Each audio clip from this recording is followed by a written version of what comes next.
नमस्कार साथियों अक्टूबर में तो भैया बच्चों को पढ़ाने नहीं है। जी हाँ, क्योंकि दोस्तों एक ऐसा आदेश आ गया है, पूरे अक्टूबर आपको ऑनलाइन फीडिंग ही करनी है। अभी आपको बताऊंगा, आपके धुआं उड़ जाएगा, कंफ्यूज आ जाएगा, ये भगवान ये क्या आफत है। अब बताइएगा साथियों, सारा कुछ नवाचार है वो बेसिक में ही रखा है, सारा बेसिक में छोटे बच्चों के ऊपर डाल रखा है इतना ज़्यादा।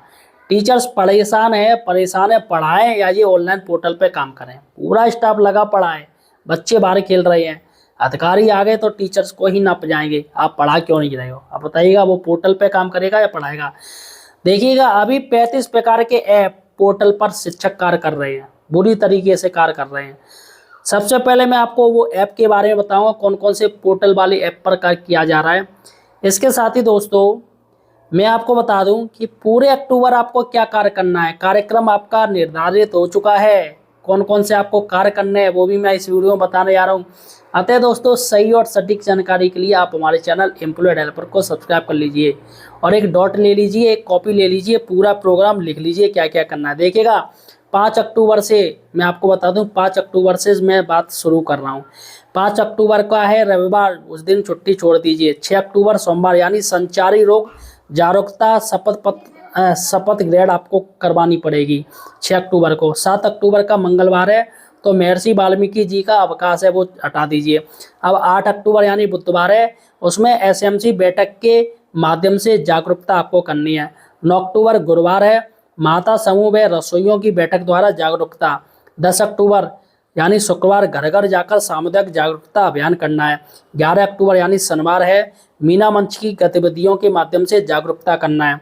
और 12 अक्टूबर यानी रविवार है, उस दिन अवकाश है। 13 अक्टूबर सोमवार को क्या करना है, विद्यालय स्तर पर मेला एवं जागरूकता कार्यक्रम करना है। 14 अक्टूबर मंगलवार को रैली एवं शपथ कार्यक्रम करना है। 15 अक्टूबर बुधवार को प्रार्थना सभा में संचारी रोगों से संबंधित जानकारी देनी है। 16 अक्टूबर यानी गुरुवार को विद्यालय परिसर एवं कक्षाओं की सफाई अभियान करना है। 17 अक्टूबर यानी शुक्रवार को कक्षा 4 एवं 5 के बच्चों हेतु जागरूक कार्यक्रम यानी 45 मिनट तक आपको करना है। 18 अक्टूबर यानी शनिवार को कक्षा 6 के बच्चे हेतु जागरूकता कार्यक्रम यानी ये भी 45 मिनट आपको करना है। 19 अक्टूबर रविवार की छुट्टी है। 20-23 अक्टूबर सोमवार गुरुवार को अवकाश है त्योहारों के कारण। और 24 अक्टूबर यानी शुक्रवार को कक्षा 7 के बच्चों हेतु जागरूकता कार्यक्रम 45 मिनट करना है। 25 अक्टूबर शनिवार कक्षा 8 के बच्चों हेतु जागरूकता कार्यक्रम 45 मिनट करना है। इसके बाद 26 अक्टूबर रविवार की छुट्टी है। इसके बाद 27 अक्टूबर सोमवार अभिभावक शिक्षक बैठक यानी पीटीएम में जागरूकता आपको करनी है। 28 अक्टूबर मंगलवार है, अवकाश है। 29 अक्टूबर बुधवार को संचारी रोग जागरूकता शपथ यानी संचारी रोग जागरूकता शपथ बच्चों, शिक्षकों, रसोइयों एवं अभिभावकों के साथ, पेरेंट्स के साथ आपको करनी है। 30 अक्टूबर को गुरुवार है, विद्यालय स्तर पर मेला एवं जागरूकता कार्यक्रम।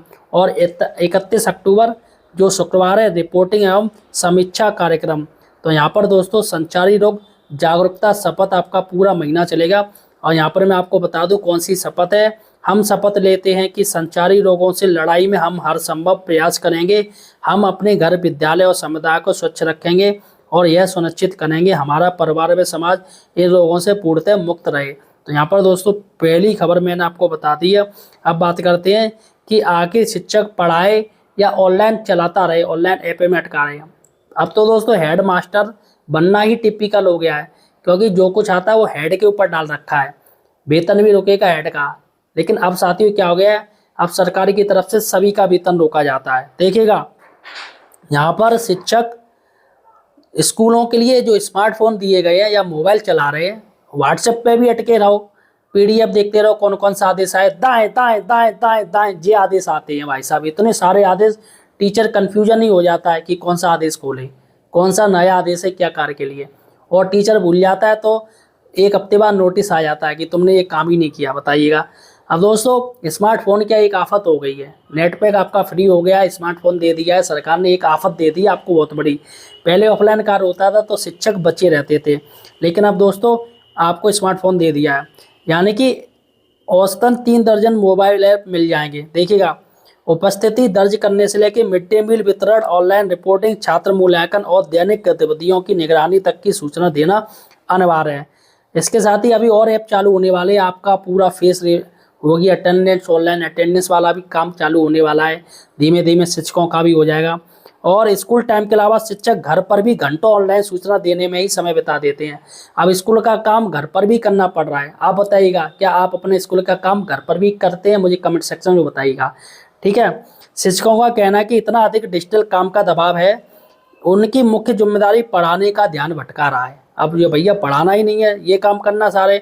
हर काम के लिए अलग अलग ऐप से सूचनाएं बनने से काफ़ी समय लग जाता है और तकनीकी समस्याओं के कारण दिक्कत भी होती है, क्योंकि वह तकनीकी रूप में इतने दक्ष नहीं है। जो टीचर जानते ही नहीं वो क्या करेंगे, वो अपने स्टाफ से करवाते हैं, स्टाफ भी नाराज होता है, हमें ही सब दे देते बार बार। ऐप के अलावा व्हाट्सएप पर बेसिक शिक्षा विभाग के कई ग्रुप भी बने हैं, जिन पर शिक्षकों के जवाब तलब और सूचनाओं का आदान प्रदान होता है। यही नहीं, यूडाइस पोर्टल पर जो बच्चे 8वीं पास कर चुके हैं उनको ड्रॉप बॉक्स में डालकर यह भी पता करना शिक्षकों की जिम्मेदारी कि उसने कक्षा 9 में किस स्कूल में प्रवेश किया है। यह पता चलने पर उस स्कूल से संपर्क कर उनसे बच्चों को इंपोर्ट करने के लिए कहना पड़ता है। अब देखिएगा, यूडाइस में भी अटका रखे हैं। और यूडाइस में साथियों नई नई चीज़ें भरो, बुक्स ले ली, बुक्स वितरण भरो, सारी चीज़ एक एक चीज़ उसमें भरनी पड़ती है।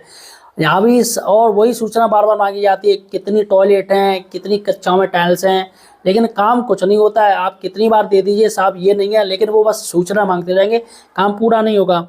मोबाइल पर सूचना देने बैठे हैं तो अभिभावक को कहते हैं कि शिक्षक कक्षा में पढ़ाने के बजाय मोबाइल पर समय बताते हैं। अब शिकायत और होती है IGRS पोर्टल पे कि शिक्षक मोबाइल पर ही अटके रहते हैं, रील देखते रहते हैं। अब अभिभावक क्या जाने कि भैया कितना प्रेशर है।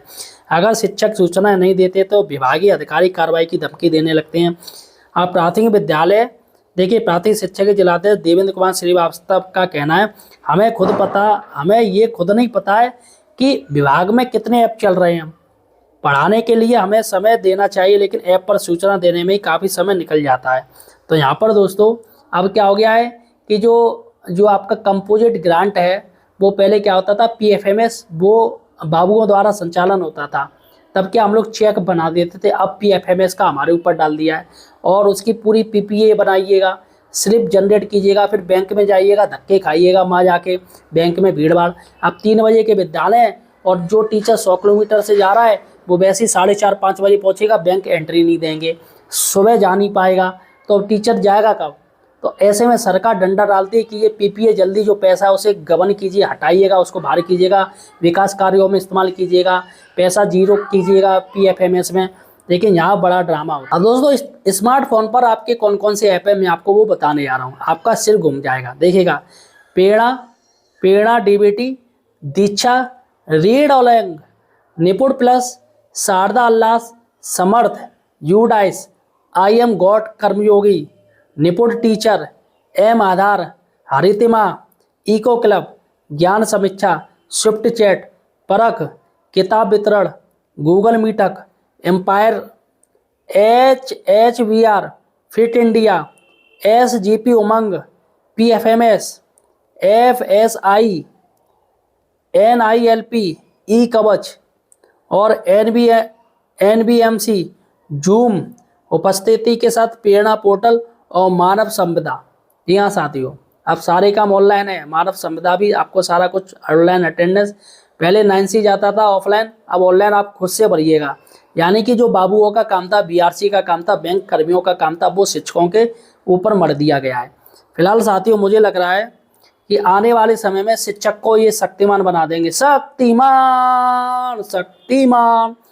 लेकिन ये नहीं जानते कि शक्तिमान ही गंगाधर है भैया, गंगाधर तो शक्तिमान, शक्तिमान गंगाधर। तो यहाँ पर टीचर्स को गंगाधर बना रखा है और इतना काम ले लेके उसको शक्तिमान बना रखा है विभाग ने। फिलहाल साथियों आपका क्या कहना मुझे कमेंट सेक्शन में बताइए। धन्यवाद।